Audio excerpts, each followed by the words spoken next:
लाहौर के अनारकली बाजार में हुआ एक आतंकी हमला, एक बम विस्फोट जिसमें 3 लोग मारे गए और 20 घायल हुए। पाकिस्तान के अंदर लाहौर शहर जो जिसको हम समझते हैं कि दिल समझा जाता है पाकिस्तान का, उसमें दहशतगर्दों ने एक टाइम बॉम्ब की डिवाइस के साथ हमला किया है। हम निकल पड़े हैं इंटरनेशनल एडवोकेसी का प्लान लेके तालिबान का, और घर में उन्होंने जो जिन लोगों को होस्ट करते हैं, जिनको तालिबान होस्ट करते हैं, वो हमारे घर में घुस के हमारे लोगों को मार रहे हैं। मुल्क में एक मरतबा फिर दहशतगर्दी की फजा बनाई जा रही है। दहशतगर्दी की थ्रेट्स इस्लामाबाद, कराची और पेशावर के लिए भी हैं। वज़ीर दाखिला शेख रशीद ने खबरदार कर दिया। बोल न्यूज़ से गुफ्तगू में कहा, लाहौर धमाका इंतहाई अफसोसनाक है, जिसकी जितनी भी मजम्मत की जाए कम है। अपनी पॉलिसीज को देखें और बहुत सारी चीज़ें हैं, अगर उसके ऊपर हम नज़र दौड़ाएं तो हमें फिर अंदाज़ा होता है कि क्या क्या चीज़ें थी, क्या क्या गलतियां थी, जिसकी सज़ा आज भी हम भुगत रहे हैं और लोगों को वो सज़ा मिल रही है। किसी बंदे ने इधर हुकूमत के अंदर जब आए, की भी आज हुकूमत होती तो हाँ। उसको भी आईएमएफ की ये शराइत मानना पड़नी थी। हाँ जी, वजह यह है कि इस मुल्क को इकॉनमी आपने इतना जमीन बोझ कर दिया है कि इसको बगैर आईएमएफ के सहारे के आप एक इंच नहीं चल सकते। आपने सबसे पहले घबराना नहीं है। नमस्कार दोस्तों, welcome back to our channel news power of India.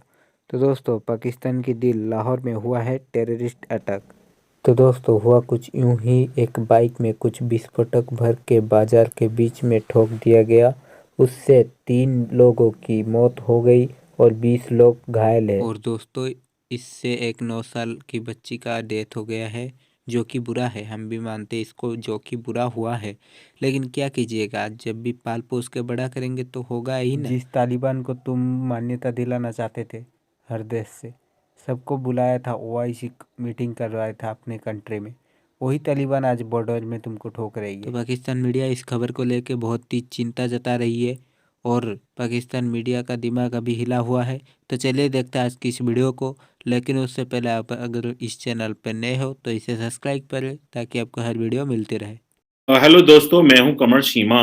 और दोस्तों, ये एक बड़ी डेवलपमेंट हुई है कि पाकिस्तान के अंदर लाहौर शहर जो जिसको हम समझते हैं कि दिल समझा जाता है पाकिस्तान का, उसमें दहशतगर्दों ने एक टाइम बॉम्ब की डिवाइस के साथ हमला किया है। बेसिकली थोड़े दिन पहले, 2 दिन पहले हमने बात की थी, बल्कि कल ही मैंने आई थिंक आपसे डिस्कस किया था कि जो तहरीक तालिबान पाकिस्तान है, टीटीपी, उन्होंने उनका आप कॉन्फिडेंस चेक करें कि वो उन्होंने रिसेंटली यूनिलैटरली ये कह दिया था कि हम जो है वो सीज फायर को खत्म कर रहे हैं पाकिस्तान की गवर्नमेंट के साथ। अब हमारे इंटीरियर मिनिस्टर साहब भी यही कह रहे हैं जनाब कि पाकिस्तान को बड़ा सीरियस खतरा है टीटीपी से। हम क्या चाहते हैं? क्या हम टीटीपी से बात करना चाहते हैं या हम लड़ना चाहते हैं? हमने लड़ाई तो बहुत की है टीटीपी से, लेकिन प्रॉब्लम यह है कि जिन एक्टर्स को हम अफगानिस्तान में आज सपोर्ट कर रहे हैं, या जिनको हम पावर में आए हैं और जिनकी हम दुनिया में मेन स्ट्रीमिंग की बात कर रहे हैं, जिनकी हम दुनिया में उनको एडवोकेसी की बात कर रहे हैं, वो तो इन दहशतगर्दों को होस्ट करके बैठे हुए हैं। सो ये जो सारी की सारी डिस्कशन है, ये तो इस्लामाबाद में बैठ के होनी है कि हमारा मुस्तकबिल क्या है।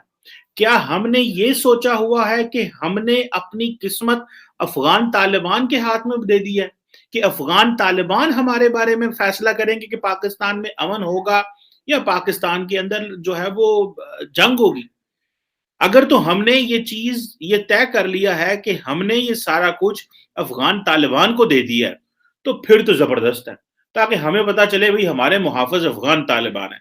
और अगर हमारे मुहाफिज हमारा पाकिस्तानी है, हमारी पाकिस्तान की फौज है और पाकिस्तान के अदारे हैं, तो फिर तो इस तरह नहीं होना चाहिए। सो वो काम करो। 2 दिन पहले इस्लामाबाद में होता है, फिर ये लाहौर में होता है। इसका मतलब क्या है? इसका मतलब ये है कि हम थोड़े से सोए हुए हैं, हम थोड़े से, जिसे कहते हैं ना, ख्वाब गफलत में हैं। हम निकल पड़े हैं इंटरनेशनल एडवोकेसी का प्लान लेके तालिबान का, और घर में उन्होंने जो जिन लोगों को होस्ट करते हैं, जिनको तालिबान होस्ट करते हैं, वो हमारे घर में घुस के हमारे लोगों को मार रहे हैं। एक चीज बड़ी खतरनाक है दोस्तों, और ये चीज नहीं जाने वाली, और वो ये है कि हमें सक इन किया जा रहा है दोबारा अफगानिस्तान के मामलात में दहशतगर्दी में, उसी तरह की चीजों में। सेकंड था कि जैसे ही 15 अगस्त 2020 को तालिबान ने टेक ओवर कर लिया तो हमें जो थी यहाँ पे शादियां ने, तो हमने बड़े बजाए, हमने बड़ा इसको एंजॉय किया।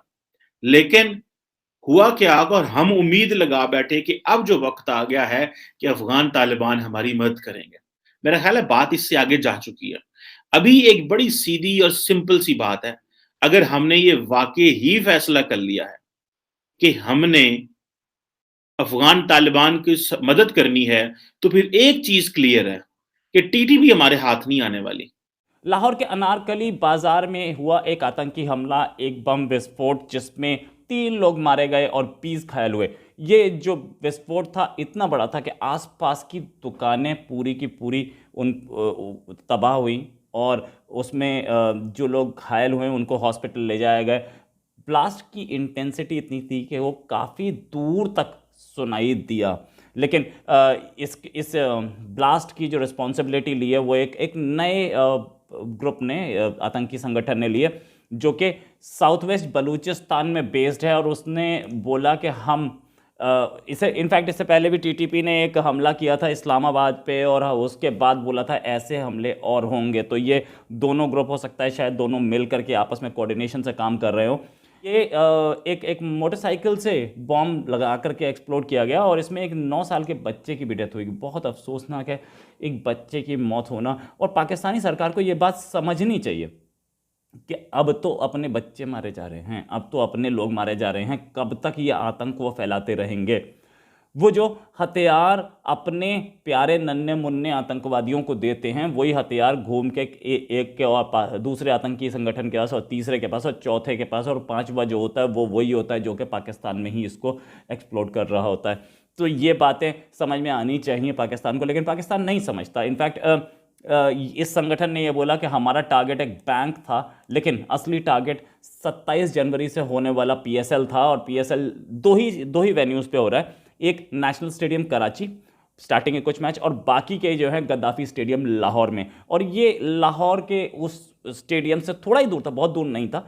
टारगेट यही था कि वेस्टर्न प्लेयर्स, यानी कि वेस्टर्न नहीं मतलब इंटरनेशनल प्लेयर्स ना खेल पाएँ और इस टूर्नामेंट को सैबोटेज करने की कोशिश थी। अब पता है इंडिया का एक टिकटॉकर पकड़ लिया था पिछली बार जब न्यूजीलैंड की टीम भागी थी। इस बार भी वो एक और टिकटॉकर पे लगा देंगे, या ये बोलेंगे ये तो रॉ ने करवाया था। हर चीज़ तो रॉ की साजिश होती है ना, रॉ की साजिश। अब रॉ की साजिश की बात जब यहाँ तक करते हैं तो इनके अपने ऐसे ब्लास्ट में, इनके अपने ऐसे हमलों में इनके अपने लोग पकड़े गए हैं, कई बार अरेस्ट हुए हैं, इनके अपने लोगों ने किया। इनफैक्ट टीटीपी के लोगों को भी बचाने के लिए इनके अपने आर्मी के लोग फंसे हुए मुलव्वस पाए गए हैं, शामिल पाए गए हैं। आपके पास ना पैसे हैं ना आपको कोई देगा। आपकी जो सारी एयरफोर्स है जी, और वो अंडर थ्रेट आ जाएगी। बालाकोट में क्या हुआ था, वो आए जब सर्जिकल स्ट्राइक, उन्होंने सर्जिकल स्ट्राइक की, वो स्ट्राइक हुई या नहीं हुई वो आए, वो अलग कहानी है। मगर उसके बाद जब चले गए तो फिर उन्होंने जहाज़ को आपने चेस किया, आप भी उधर चले गए, आपने भी जाके ठाठू की, उनके 1-2 जहाज गिरा लिए। अभिनंदन पकड़ लिया जिसको बाद में उन्होंने वीर चक्र अवार्ड दे दिया। अब ये होगा कि अगर ऐसी सूरत हाल इंडिया करता है, कुछ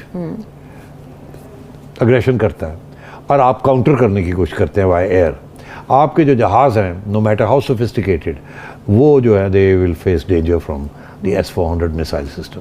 वो नॉकआउट कर देंगे इनको। वो एक बहुत बड़ी गेम चेंजर है। आपकी जो डिफेंसिव कैपेबिलिटी है, वो डिफेंसिव कैपेबिलिटी अपनी जगह, मगर जब डिफेंसिव ऑफेंस होता है उसको वो नॉकआउट कर देगी। फिर इंडिया के पास एक बहुत बड़ा एक एडवांटेज हो जाएगा, किसी वक्त भी वो आपके खिलाफ कार्रवाई कर सकते हैं। और अगर आप अपनी एयरफोर्स में के ऊपर आए, आप प्रोटेक्टिव डिफेंस के लिए आएंगे इन एन एग्रेसिव मैनर, तो the S-400 will be very dangerous.